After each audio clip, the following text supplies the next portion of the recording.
Once upon a time, in a small village called Ikoyi, there lived a young prince named Tunde. Tunde was the son of the king and queen of the kingdom of Ikoyi. He had everything he could ever want: a big palace, fine clothes, and plenty of food. But despite all his privileges, Tunde felt unhappy and trapped. He longed for freedom and adventure. One day, while Tunde was out for a walk, he met a young man named Dayo. Dayo was a commoner from a poor family. He was kind, humble, and hardworking. Tunde was impressed by Dayo's kindness and humility. He began to wonder what it would be like to live Dayo's life. Tunde and Dayo became fast friends. They spent many hours talking and laughing together. One day, Tunde had an idea. He asked Dayo if he would like to swap life with him for a day. Dayo was hesitant at first, but Tunde convinced him to give it a try. The next day, Tunde and Dayo swapped clothes and identities.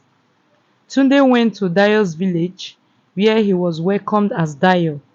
Dayo, on the other hand, went to the palace, where he was treated like a prince. Tunde was amazed by how different his life was as Dayo.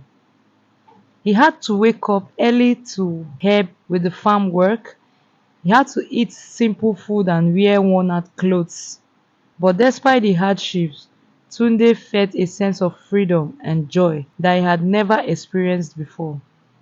Dayo, on the other hand, was struggling to adjust to life as a prince.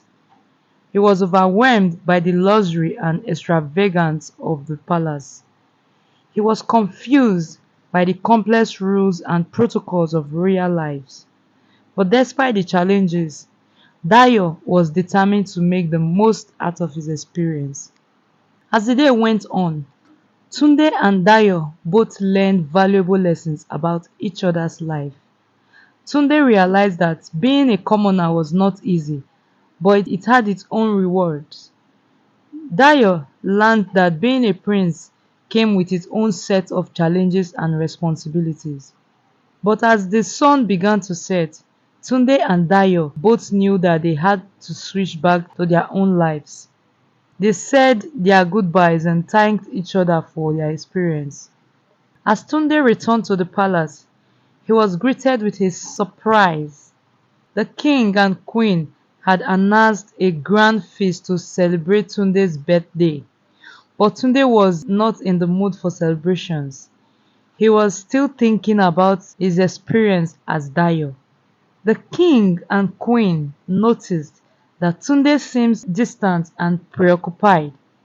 They asked him what was wrong, but Tunde did not know how to explain. He felt like he had learned a valuable lesson about the importance of appreciating what he had. As the feast went on, Tunde couldn't shake off the feeling that he had left something behind. He missed the simplicity and freedom of Dayo's life.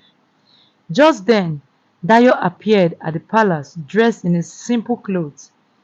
He had come to return the prince's clothes and to thank Tunde for his experience.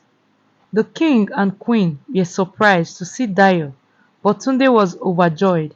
He introduced Dayo to his parents and told them about their adventure. The king and queen were impressed by Dayo's kindness and humility. They asked him to stay for the feast, and Dayo gladly accepted. As they sat down to eat, Tunde realized that he had learned a valuable lesson. He understood that true happiness comes from within, and that he should appreciate what he had. From that day on, Tunde made a conscious effort to be more grateful and humble. He also made sure to visit Dayo often, and the two became lifelong friends. The king and queen were proud of Tunde for learning such an important lesson.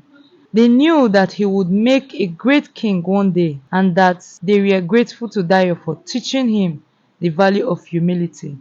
And so, the story of Tunde and Dayo came to an end.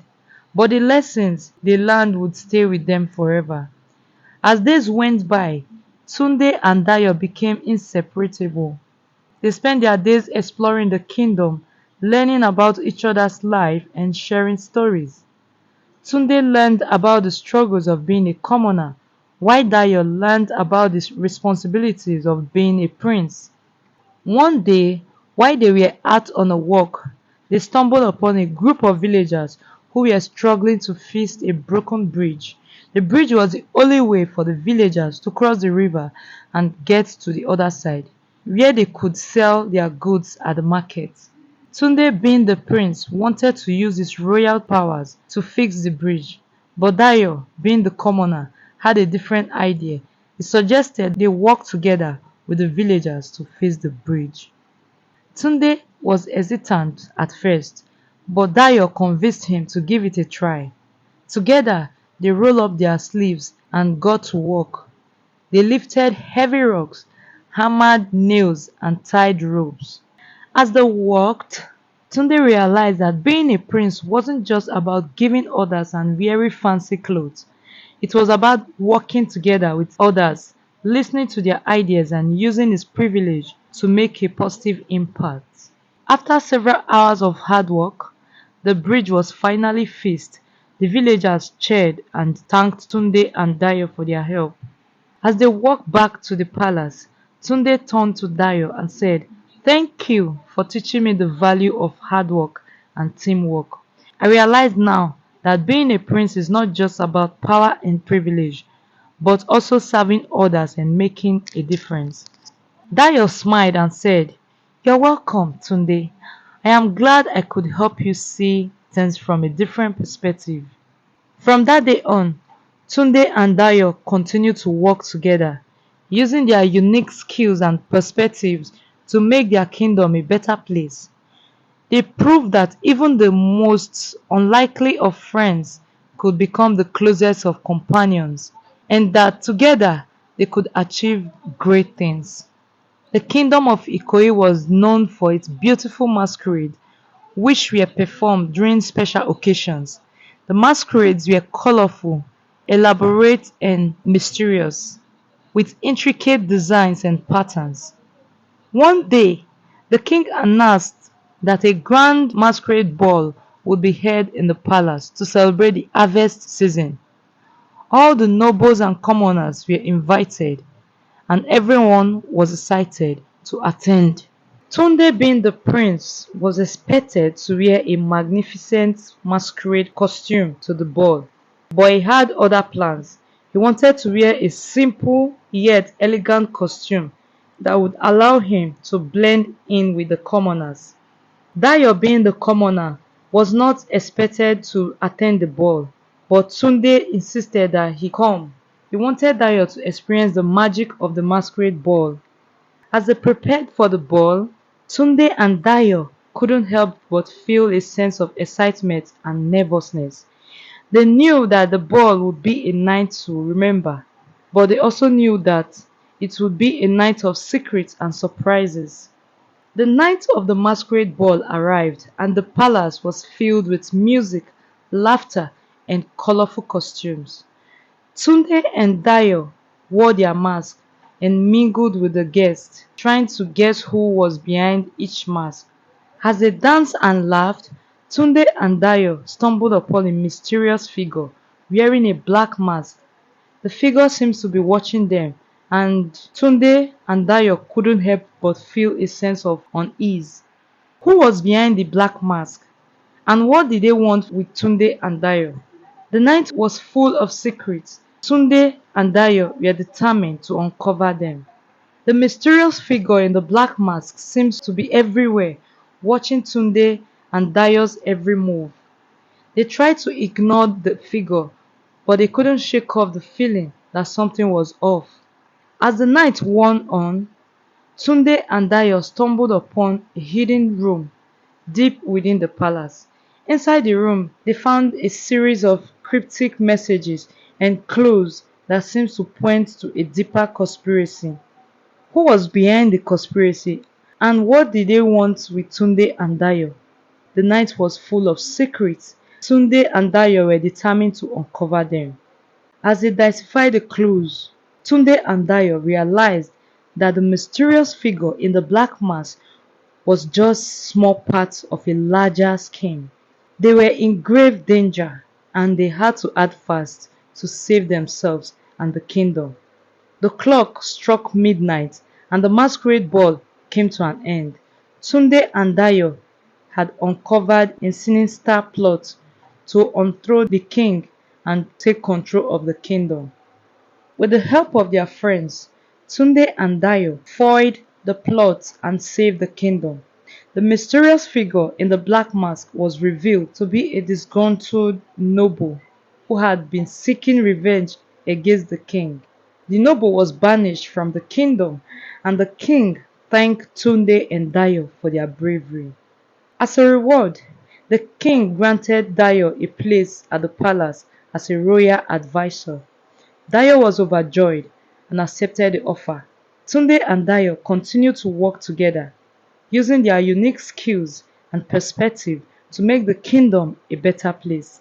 The kingdom of Ikoyi prospered under the king's wise leadership, and Tunde and Dayo became legendary heroes. They proved that even the most unlikely of friends could become the closest of companions, and that together they could achieve great things. Years went by, and Tunde became the king of Ikoyi.